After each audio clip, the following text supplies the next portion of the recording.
Sí, muy buenos días.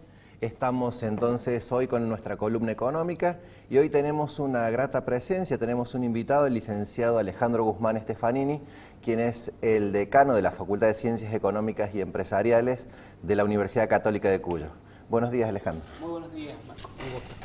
Bueno, gracias por invitarme. No, por favor. Y hoy no vamos a tratar temas de coyuntura. Hoy vamos a ver un análisis un poco de más largo plazo. Se presentó un informe ya a finales del 2018, pero se hizo público hace unos 10 días ante la Cámara Argentina de Comercio, que es el informe del Banco Mundial denominado Hacia el fin de la crisis argentina.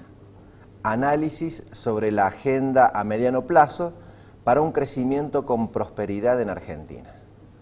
¿Sí? Este análisis que ha hecho el Banco Mundial es un análisis desde el año 1950 hasta la actualidad sobre las condiciones de crecimiento de nuestro país, qué es lo que no ha permitido un crecimiento tan elevado y cuáles serían, digamos, las medidas que se deberían tomar en el largo plazo, ¿no? Es así, Marcos. La verdad que un informe en la cual nos describe a la Argentina en un periodo de 66 años con una claridad increíble. Y donde realmente en estos 66 años Argentina ha tenido casi un tercio de su vida, ¿sí? de este largo periodo de tiempo bajo recesión. Donde las recesiones han sido 14, con una duración promedio de 1,6 años y con una caída muy importante de la actividad económica de 3,5%. Ahí lo estamos viendo en el gráfico. A principios del siglo XX, Argentina, como promedio de PBI per cápita respecto a las economías más avanzadas, estábamos ahí, a veces superando el promedio de las economías más avanzadas, y actualmente no estamos llegando al 40% del PBI per cápita de un país avanzado, ¿no? Totalmente. En el siglo XX nosotros compartíamos el PBI per cápita de los países más desarrollados. Hoy, de esos países, diríamos, de altos ingresos, hoy nosotros, si nos comparamos, sería un 38% ha caído, es nuestro PBI per cápita en relación a esos países. Exacto. Y como decías, hemos sido el país que más ha caído, digamos, que más recesiones ha tenido, y solamente hemos sido superados por la República del Congo, ¿no? Eso lo vemos en el gráfico número 2, la cantidad de tiempo que hemos estado en recesión, ¿sí? Solamente hemos sido superados por la República del Congo. Sí, y realmente esto uno no se da cuenta. A veces, siempre el crecimiento económico son a veces las tasas de crecimiento, pequeñas diferencias a lo largo del tiempo impactan enormemente. En ese periodo nosotros, comparados con los países de la región, hemos crecido 2,7%. Los países de la región crecieron 3,5%. Y los países de altos ingresos 3,9%. Y uno dice, bueno, es poco, es muy poco diferencial entre, por ejemplo, nosotros y la región, pero eso hace una diferencial de años importantísima si uno lo ve en el largo plazo. El crecimiento económico se mide por 50 años, 100 años, y realmente predispone después la calidad de vida de los países, de las personas que habitan los países. Es así como vimos de que tenemos un producto por hombre, digamos, per cápita de un 40% respecto a los países avanzados. Cuando en realidad lo llegamos a tener, fuimos parte de fuimos socios de ese club privilegiado en el siglo anterior, y después lo hemos venido perdiendo. Realmente políticas que van en contra del crecimiento en la sostenibilidad y la sustentabilidad. Y este informe claramente nos establece qué acciones tomar, ¿no?, para llegar a vislumbrar una posible senda nuevamente de recuperación hacia el crecimiento. Pero hablemos un poquito de las causas. No han sido solamente causas de mala administración de política económica, ¿no? También de política en sí, ¿no?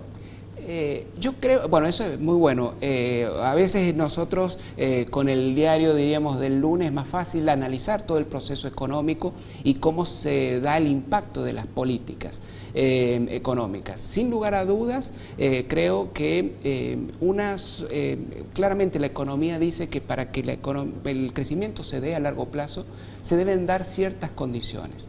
Esas condiciones las conocemos todos, es decir, una productividad laboral muy importante, fomentar la inversión tecnológica. Vivimos en la era del conocimiento. Hoy la educación tiene que ser uno de los pilares más importantes que pueda tener la economía y todavía vemos que hay el contexto de corto plazo, la volatilidad hace que nos distraiga fuertemente. Vivimos en una economía del conocimiento y sin embargo este informe da cuenta de que Argentina ha perdido mucho en temas de educación, ¿no? Como uno de los factores más importantes, uno de los factores clave en la caída del crecimiento económico. Es así. Y lo que a veces nos distrae de estas políticas de largo plazo es el ruido, diríamos, cortoplacista del día a día, que es el tema financiero. Han cambiado mucho en los contextos, vos recién, Marco, decías si eran por políticas propias nuestras o también de un cambio de contexto internacional, y son las dos cosas. Las dos cosas van afectando y hacen a veces que un programa económico que es sustentable y sostenible con ciertas condiciones internacionales y con ciertas condiciones locales, luego con el tiempo eso va cambiando y esos niveles de sostenibilidad y sustentabilidad hacen que el modelo termine en agotarse. Hay dos aspectos ahí que rescata este informe y es digamos, el gran stock de recursos naturales que tiene nuestro país que le dan las bases como para un crecimiento sostenido. Y otra cuestión que me llama mucho la atención es de que como que los argentinos estamos acostumbrados a consumir más de lo que ganamos. Tenemos una tasa de ahorro muy baja, por lo tanto el ahorro tiene que venir del extranjero y eso nos genera déficit digamos, en las cuentas corrientes, ¿no? Tal cual es así, Marcos. En realidad tenemos, en cuanto a reservas de gas, somos el número 2 en el mundo y de reservas de petróleo en el 4º puesto mundial. Aún así también tenemos, estas crisis hacen que tengamos un mal uso de nuestros recursos, especialmente de bosques, que hemos perdido en estos últimos años, desde 2004 hasta la fecha casi, entre un 10% de los bosques que teníamos implantados naturalmente en la Argentina. Eso es un dato que no se puede crecer también sin tener en cuenta una proyección hacia el cuidado de los recursos y medio ambiente que son, creo que, un potencial de Argentina. Es evidente también que esta volatilidad de las crisis económicas hacen que después de una caída económica las consecuencias son importantísimas. A ver, aumenta el desempleo, eso atrae aparejado aumento de la pobreza, violencia, desigualdad social. Inflación. Y eso, claro, la inflación es el principal condimento para achicar el poder adquisitivo de que hoy tenemos nuestra población un 40% con vulnerabilidad social, que es muy vulnerable económicamente. Al aumento de los precios, la gente de nuestro país se ve muy afectada por este tema. ¿Qué pasa? Cuando hay una recuperación, es lo que vos decías, Marco, hay como una gastamos de más. Tratamos de recuperar lo perdido hacia atrás, ¿sí?, sin tener en cuenta lo que nos falta vivir hacia adelante. Y esto que vos planteaste, fundamental, tener un equilibrio entre el ahorro y la inversión. Un país que se precie de un desarrollo constante tiene un mercado de capitales muy consolidado. Y eso es fruto también de que cree su propio país en su sistema financiero, en su sistema de mercado de capitales. O sea, el país debe manejar las finanzas así como las familias deben manejar sus finanzas, ¿no?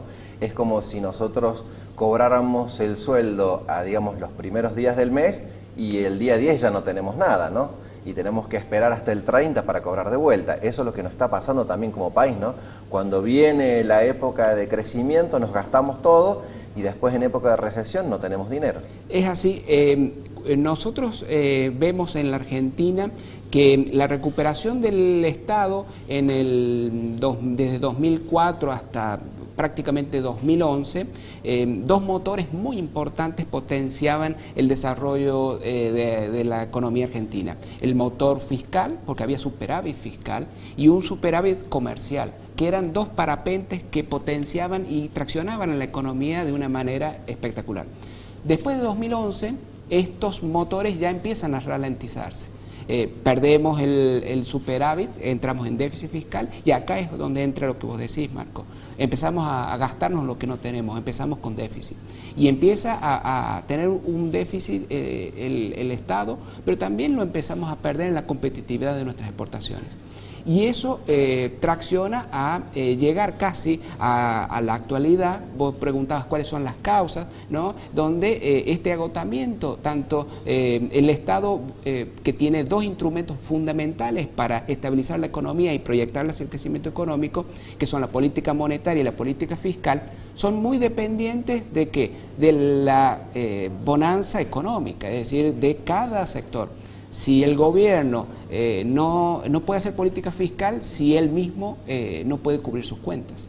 Sí. Y como decía el informe también, cada vez que va cambiando de gobierno, va cambiando la política. No tenemos un horizonte de planificación de política económica a largo plazo, ¿no?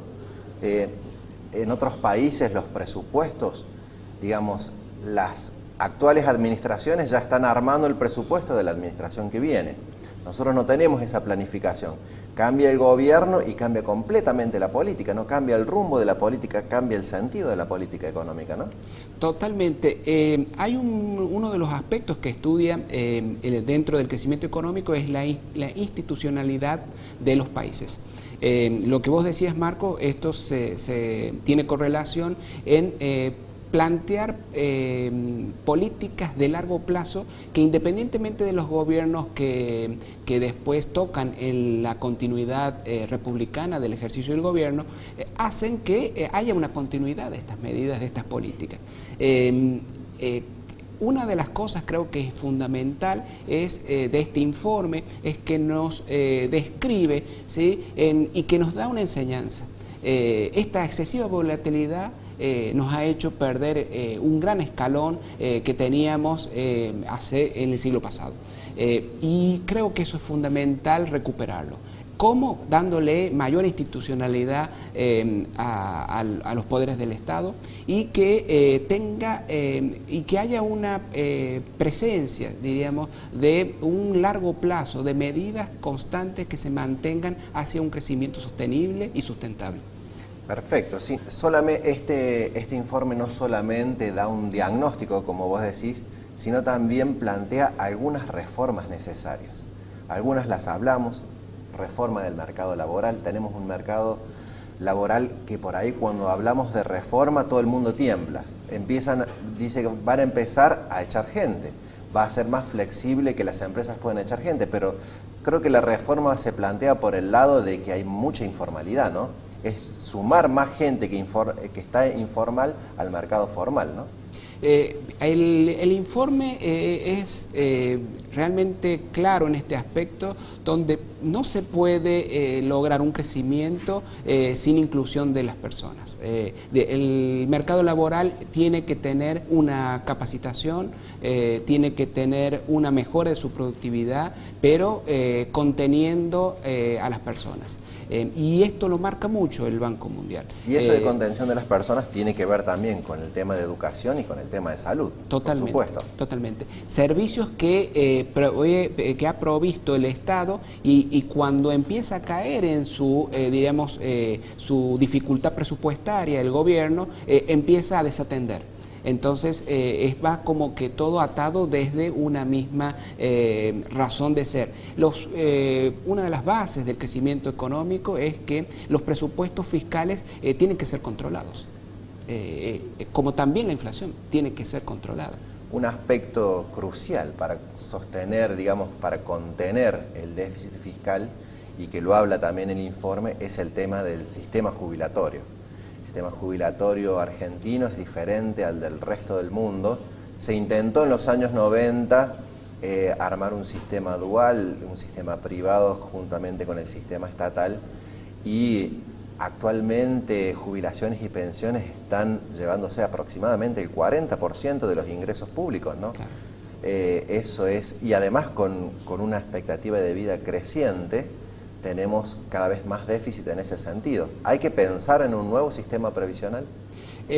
Yo he visto si vemos las experiencias de otros países, el sistema de AFJP, que puede ser que nuestro país lo inició y lo desarrolló y que puede ser perfectible, cuando se estatiza de vuelta el sistema, volvemos al sistema de reparto en el 2008, en realidad lo que se veía es que el sistema de AFJP genera un sistema, el primer, diríamos, recurso de un mercado de capitales propio.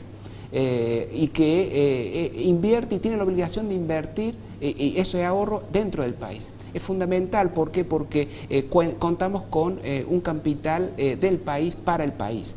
Y es una base que otros países la han tenido como una herramienta que es fundamental para el crecimiento y financiamiento de su propia inversión. Y venía a sustituir un poco el ahorro que no se da naturalmente, era como un ahorro forzoso, pero digamos, queda dentro del país ese dinero. Queda dentro del país y hay un dicho que a veces en la jerga dice que el capital no tiene dueño, y eso no es cierto.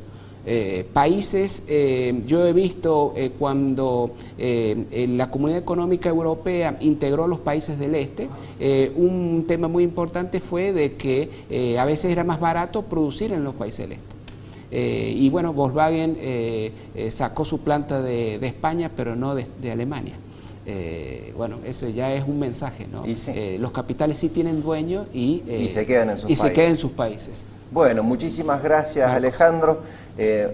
Ha sido un gusto tener aquí al decano de la Facultad de Ciencias Económicas y Empresariales de la Universidad Católica de Cuyo, presentándonos este informe que dio el Banco Mundial sobre las perspectivas de crecimiento en la economía. Bueno, agradecemos a todos. Saben que toda esta información la pueden encontrar en las distintas redes sociales como Finanzas San Luis. Nos pueden escribir a nuestro correo electrónico estudiofinanzasanluis@gmail.com. Y bueno, allí estaremos evacuando como cada semana toda duda que ustedes tengan a nivel económico y financiero. Les damos las gracias y bueno, vamos a una pausa y seguimos con todos ustedes con Telemañana. Muchas gracias.